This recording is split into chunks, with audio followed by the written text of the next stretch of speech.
Hi hello viewers, welcome to NTV. నేను Tarak. August వచ్చింది, మొత్తం అందరి ఐస్ కూడా ఏంటంటే ఒకే ఒక సినిమాపై ఉన్నాయి. ఆ సినిమా ఏంటంటే ఇరుముడి అనమాట. ఎందుకు ఈ సినిమా అంత స్పెషల్గా చూస్తున్నారు? జస్ట్ ఒక సినిమా అంటే ఇట్స్ నాట్ ఏ సినిమా. ఎందుకంటే ఇప్పటివరకు రవితేజ చేసిన సినిమాలన్నీ ఒక ఎత్తు అయితే కనుక ఇరుముడి కంప్లీట్గా opposite of the other side of రవితేజని ఎక్స్ప్లోర్ చేసేలాగా కనిపిస్తుంది. ఫస్ట్ నుంచి కూడా ఒక డివోషనల్ ఎమోషనల్ థ్రిల్లర్ అని చెప్తూ వస్తున్నారు. సో ఈ జోనరే చాలా రేరు. సో దాంట్లో రవితేజ లాంటి ఒక యాక్టర్ను ఊహించుకోవడం అంటే శివ నిర్వాణ ఏం చూపించబోతున్నాడు అనే క్యూరియాసిటీ అయితే అందరిలో ఉంది. ఫస్ట్ సాంగే ఒక బ్యాంగర్తో స్టార్ట్ అయిందనమాట.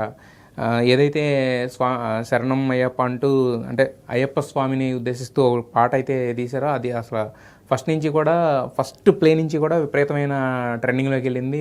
ఇప్పటికీ కూడా అందరికీ అది ఒక రిపీటెడ్ మోడ్లో వినిపిస్తుంది. At the same time second ఒక మంచి ఫ్యామిలీ సాంగ్ ఇచ్చారు. ఇప్పుడు ఏంటంటే సినిమాకి అతి కీలకమైన బజ్ తీసుకొచ్చే, ఆల్రెడీ బజ్ ఉంది, బజ్ తీసుకొచ్చి ఒక ట్రైలర్ అయితే రిలీజ్ చేశారు. మొత్తం 3 నిమిషాలు. ఈ 3 నిమిషాల ట్రైలర్ చూస్తే నిజంగా సర్ప్రైజ్ అవుతారు. అంటే ఈ సినిమా మామూలుగా ఉండదు. రవితేజ కొత్తగా కనిపించబోతారు. ఇవన్నీ తెలిసినా కూడా ఒక ఫాదర్ అండ్ డాటర్ మధ్య ఉన్న బాండింగ్ అని తెలిసినా కూడా సర్ప్రైజ్ అవుతారు. ఎందుకంటే మనం జనరల్గా మలయాళం సినిమాల గురించి ఎప్పుడు ఎక్కువగా ఎందుకు మాట్లాడతాం అంటే, మలయాళం సినిమాలు బాగుంటాయి ఇవన్నీ పక్కన పెడితే వాటిల్లో బాగుండేది ఏంటంటే ఎమోషన్ ఒకటి ఉంటుంది యాక్చువల్గా, తర్వాత నేటివిటీ ఒకటి ఉంటుంది. సో దేనికోసం కూడా ఒక స్టార్ కోసం కానీ లేదా ఒక కమర్షియల్ వాల్యూ కోసం కానీ దేనికోసం కూడా వాళ్ళు ఉన్న ఆ రెండు ఏదైతే ఎమోషన్ స్టోరీలో ఉన్న హానెస్ట్ ఎమోషన్ ఉంటుందో అదిను తర్వాత ఆ నేటివిటీ రెండింటిని వదిలిపెట్టారనమాట. సో ఇరుముడి నాకు చూస్తే అలాగే అనిపించింది అనమాట.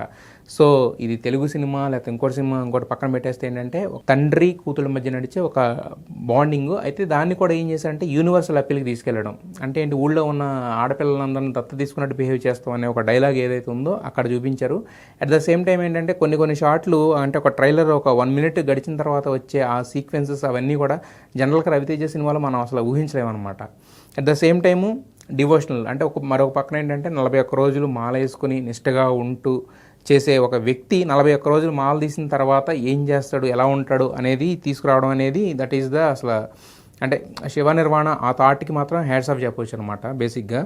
సో అంటే ఇంత తెలిసినా ఈ ట్రైలర్లో ఎంత చూపించినా ట్రైలర్ అద్భుతంగా ఉందని అనిపించినా కూడా ఏదో తెలియని ఒక ఎలిమెంట్ అయితే ఇంకా ఏదో ఒకటి సీక్రెట్గా ఉంచారని అనిపిస్తూ ఉంది. ఎందుకంటే ఊళ్ళో ఏదో జరుగుతుందని రవితేజ చెప్పడం కానీ, అసలు ఆ అమ్మాయికి ఏమైంది, ఆ తండ్రి కూతుల మధ్య ఉన్న బాండింగ్ అంత స్ట్రాంగ్ బాండింగ్ ఉన్నప్పుడు, ఎందుకంటే 5వ తరగతి పాస్ అయితేనే ఊరందరిని పిలిచి భోజనాలు పెట్టే ఆ మనిషి రేపొద్దున కూతురికి ఏదైనా అయితే ఎలా రియాక్ట్ అవుతాడు, ఇదంతా కూడా ఊహించడానికి చాలా అతీతంగా ఉంటుంది. అట్ ద సేమ్ టైం ఏంటంటే ఇక్కడ ఉన్న లాక్ ఏంటంటే విలన్స్ అవన్నీ ఉన్నా కూడా ఆ 41 రోజుల దీక్షలో అలా పాటించవలసిన నియమాలు ఇవన్నీ చెప్పుకుంటూ, సో ఆ దేవుడు ఎలాంటి ప్రభావం చూపిస్తాడు మనిషి మీద అనేది చెప్పుకుంటూ, సో ఒక తండ్రి అంటే తండ్రి కూతురికి ఏదైనా జరిగినప్పుడు కానీ లేదంటే ఒక ఆడపిల్లకి జరిగినప్పుడు ఎలా రియాక్ట్ అవుతాడు, ఎలా రియాక్ట్ అవ్వాలి అనే విధానాన్ని చెప్తూ కనుక చాలా అద్భుతంగా చేశారు.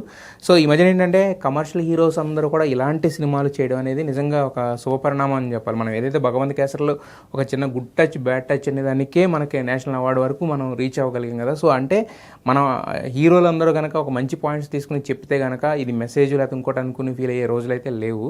సో ప్రతి ఒక్కళ్ళు మారుతున్నారు. ఓల్డ్ సినిమాలో ఏం బాగున్నాయని చూస్తున్నారు. సో మన వాళ్ళు ఎలాంటి సినిమాలు చేస్తే బాగుండాలని అనుకుంటున్నారు. సో హీరోలు కూడా అలాగే మరి చేస్తున్నారు. సో ఇప్పటి వరకు నేను చెప్పినట్టుగానే ఆగస్టుకు అందరూ వెయిట్ చేస్తున్న ఇరుముడి ఏదైతే ఉందో ట్రైలర్ మాత్రం సినిమా ఎలా ఉండబోతుంది అనే దానికి అద్భుతమైన గ్లిమ్స్ ఇచ్చింది.